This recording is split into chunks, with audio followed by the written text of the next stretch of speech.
My name is Queen Blessing, popularly known as Black Queen. I'm a Nollywood actress and a filmmaker. I'm president and founder of Queen Blessing Foundation and the vice president of Association of Movie Producers Nigeria.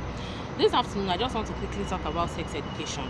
Yesterday, I was on a live program on NASSP TV. It's a diaspora TV channel where, people talk about the things that affect the community. I was reached because of the many videos I make on relationship issues and all of that, and they wanted to know what I think about sex education. And for me, I told them that sex education is very important, and I think that our schools should start teaching our children sex education, because sex education has to do with everything. It has to do with health, it has to do with how your body reacts, how your body works, how everything works together, So, in this part of the world, when people talk about sex, it's like it's a taboo. It's a topic that should not be discussed, should not be talked about. And I don't agree with that. I think that if you don't teach your children what sex is, other people will teach them, and they will learn the very wrong ones. And that's when you find we have lesbians, we have gays, we have all of that. And of course, when it comes to Nigeria, the practice of gayism is a taboo. It's 14 years in prison. If you don't want your child to go to prison, you would want to start teaching your children what is right and what is wrong. And so for me, I think that kids should be taught what is. So I think that our primary schools, when a child is in primary 5, they should start talking and teaching them about sex education. Somebody was actually saying, I think the presenter said that later when I listened to the show, he was saying he agrees with me, but he thinks that sex education should be from day one, from when the child is born. And I think I also agree with him, because sex education is important. In making people know how their body works, in prevention of unwanted pregnancies, family planning, improving the health of mothers and children, and also prevention of sexually transmitted diseases. So for me, I think if you don't teach your children what sex education is, they can get infected by anybody who already knows and actually know they have diseases, and they just want to take advantage of that child. And of course, when a girl starts seeing her period, anything can happen. She can actually get pregnant. And these days our children start seeing their period at 9. There are kids that start seeing their period at age 9. So if a child can see her period at 9 years old, and you don't educate that child how to either take care of herself, how to not make sure nobody touches her and all that, she will get pregnant. And what will you do by then? You opt for an abortion that can risk her life or what? So for me, I think that these days, in those days when we were growing up, I saw my period at 17, and my mom had to take me to the hospital to find out if I was sick. And so those days you see people seeing their period very late, 17, 15 and there. But now I'm telling you, I have a friend whose daughter is just about 9 and she's already menstruating. And when a woman starts menstruating, she can get pregnant. So it's very, very important for us to talk about these things. And again, something that has been bothering me, let me just quickly talk about it in this video. When you see people go to a pharmacy or a shop to buy condoms, you see that some people will be laughing at them, some people will be pinching themselves and be talking. You see, we are not civilized, and it's so uncalled for. People would really want to protect themselves while having sex, but because they are ashamed of going to the shop to buy a condom, they just get themselves into unwanted pregnancy and diseases that are supposed to have been prevented. Why will you be laughing at somebody that is coming to buy a condom? Why? It's uncalled for. Condoms should even be shared. Condoms are shared to people in some communities for free because of all these things. I was at a pharmacy one day. Somebody walked in to buy a condom and she left. Immediately she went out. The receptionist was like, can you imagine coming to buy condom? Yeah, waiting she won't use and do. No, waiting then they use condom do. So if a receptionist can have that stupid mindset, and you are the one that is selling this thing, how do you think other people see? So sometimes when women, or especially women, when they want to go into the shop to buy a condom, they are ashamed already.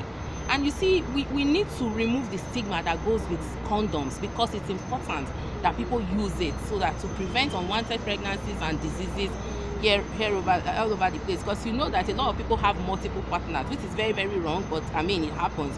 So if you know you have multiple partners, how do you prevent yourself from diseases? You use condoms, and when you know that you go to a shop to buy a condom, they will laugh at you, you won't go. At the end of the day, you get HIV and you die. And people also need to know that HIV does not kill anymore. If you find out that you have HIV and you are taking the drugs, you are not going to die. You can even have children that does not have that disease. The doctors can educate you more on that. But HIV kills only when it has turned to AIDS, and that is when you don't know on time and you don't take the right medication for it. But one thing you need to know is when you get HIV, you have to be placed on HIV drugs for the rest of your life. So prevent it. So for me, I think I just wanted to, put it out here that it's very important for you to teach your children as they grow up that their private part is their private part. Nobody should touch it, not even you. I remember telling my son, by the time he was about 5, I told him, I said, look, God's time, your private part is your private part. Nobody should touch it, not even me, your mother. The day I touch your private part, run outside and tell our neighbor, because it must mean that I'm sick and I need help. You understand? So imagine if I tell my son that I don't have a right to touch his private part. What do you think that has done for him? It makes him know that if his mother does not have a right to touch his private part, then nobody else has a right to touch his private part. And I always tell him that your body, as you grow up, can react to anybody's touches. It can even react to the touches of a man. But you need to understand that a man is not supposed to touch you. Same sex supposed not to touch you. When you are old enough to start to get married, you're supposed to marry a woman, not a man. So we need to consciously, deliberately start teaching these children this thing. Don't wait for them to become a very grown person before you start telling these children this thing. So for me, I just think that I do these things deliberately, and I like to put it out there for people to understand that it's very important for us to do these things. Let me leave this video here. I don't want it to be too long, but I want you to know, if you are not teaching your children sex education already, please start doing it now. It's very, very important. And one thing again I started doing when my son was still very small, it's that I don't allow, by the time my son was 3 years old, I don't allow anybody carry him on his or her lap. If you want to play with my child will sit down on a corner, you two sit down, play with him there. No tickling, no anything, because that is how we start. Most of the time, our kids are molested by those so-called auntie and uncles around us, and we would not know, because they will put fear into their mind and make them not to tell us. And before you know, they will start enjoying it, and there it goes. Some people always think that it's only girls that are being molested. No, boys are also being molested and abused on a daily basis. In fact, boys even are more abused than girls. But because they are boys, people feel there's nothing they have to lose. But you see, you have already robbed that child of their childhood. And I think that is very, very important that we start deliberately teaching our children how we must not allow aunties, uncles, or whoever touch them in some unwanted places that it should not be touched, because these children don't just know these things. You have to teach them. Let's make our children our best friends, so that they will be so close enough not to be afraid to tell us when something goes wrong. Some people are not bonding with their children well. We just go around chasing money. Yes, it's good to chase money to give them a good life, but you see, if you don't put morals, teach your children morals, teach them so many good things that can make their life better tomorrow, whatever money you spend on your child will be for nothing. If you don't want all that to be for nothing, make a deliberate effort, spend time with your children, teach them things. All the gadgets that you give them, monitor what they do with them. Don't let them go and watch blue film, because it will destroy their mind and body before time. Okay, let me leave this video here. I love you very much. Whatever you think about this topic I've talked about today, drop your comments at the comment section. And if there's any contribution you want to also make in this particular sex education issue, drop it there and I'll see it, and other people will see it too. Let's keep teaching ourselves. We are here to learn. I love you guys. Connect you on face to face, so maybe next time we'll be able to do that. Right now, guys, we are going to be speaking with Ambassador Queen Blessing. She's someone that is so special to you. When you look at the screen right now, what we have there is a founder, president of Queen Blessing Foundation. She's also the vice president of Association of Movie Producer in Nigeria. So, however, when we look at the international community, we're going to ask her some profile that she's going to be shocked who we think she are in our community. So first, Ambassador Queen Blessing, are you hearing us? Yes, I can hear you loud and clear. Viewers, I hope you can hear her clearly. Right now, we have a question for you that the viewers want to find out because of your position in Nigeria community. When we talk about the Nollywood movie, when we talk about the movie association, when we talk about the screen, we need good education when it comes to our community. So what is sex education? Why is sex education important in Nigeria community? Why is it important? Okay, I think that sex education is important in making people know how their body works, in prevention of unwanted pregnancies, family planning, improving the health of mothers and children, and also preventing all sexually transmitted diseases.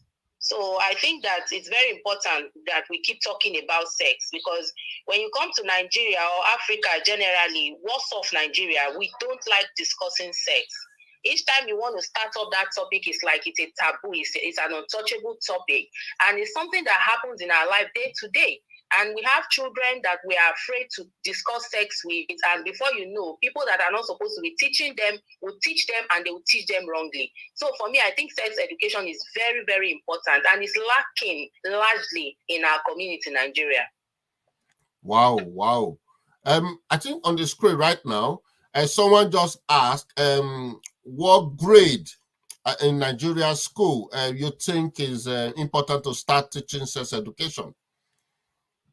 I think that as soon as a child is in maybe primary 5, because by the time they are in primary 5, they're already like 10, and I think that from 10, we can start, talking, there's a way you can censor how you talk about sex with a 10-year-old. There's a way you censor how you talk about sex with a 13-year-old.